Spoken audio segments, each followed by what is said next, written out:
Oi pessoal, eu sou Osnaldo Júnior, do Chamado Geek, e hoje eu trago uma resenha desse livro aqui, Mitologia Nórdica, do Neil Gaiman.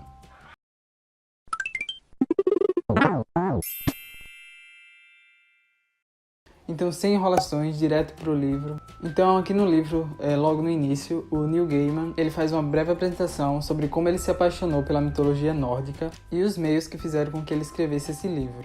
Ele conta que a primeira experiência que ele teve com a mitologia nórdica foi aos 7 anos de idade, se não me engano, quando ele se deparou com os quadrinhos do poderoso Thor, e ele acabou se apaixonando pelo personagem, despertando aí a curiosidade dele, né, pela natureza da mitologia nórdica.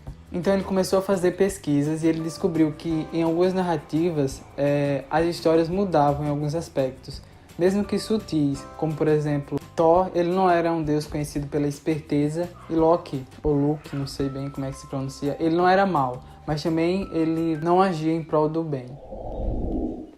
Aqui ele também conta que ele aprendeu sobre Ragnarok, né, o fim de tudo, e ele questiona essas histórias com a intenção de nos fazer refletir em que épocas elas realmente aconteceram, né? Será que o fim de tudo já aconteceu ou ainda vai acontecer?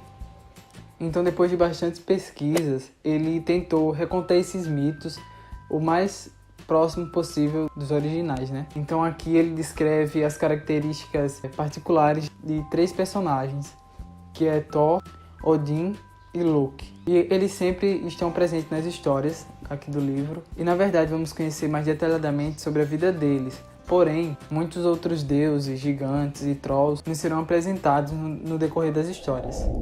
Então é mais ou menos como se fosse uma bíblia da mitologia nórdica. Mas eu acredito que falta bastante coisa ainda para se tornar uma bíblia, né? Eu não entendi o que ele falou.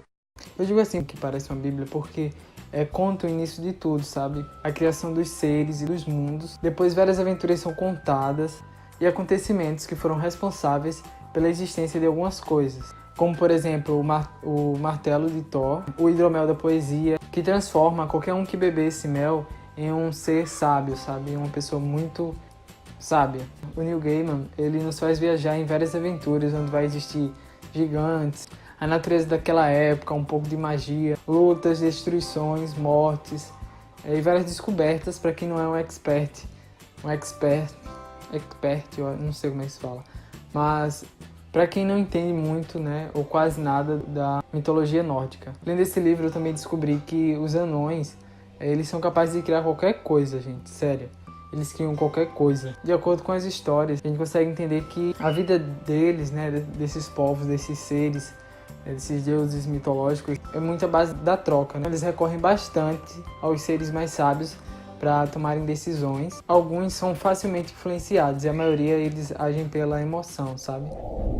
Então o livro ele realmente conta o início de tudo e os acontecimentos que sucederam logo após a criação do mundo. Enfim, tem coisas realmente que me surpreenderam porque eu não fazia ideia de que existiam ou que aconteceram, sabe? Eu até fazia ideia de algumas coisas desse meio mitológico, mas não da forma que foram descritas aqui. A gente também vai descobrir como os deuses, eles mantêm suas juvenilidades, né?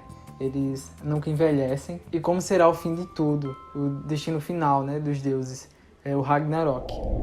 Então, assim, é bastante coisa. E se eu falasse, tipo, eu acredito que eu já falei aqui, deu para despertar uma certa curiosidade. E se eu falasse tudo aqui, eu acredito que perderia a graça. No total, são 15 histórias. Em alguns momentos eu ri, em outros eu fiquei apreensivo.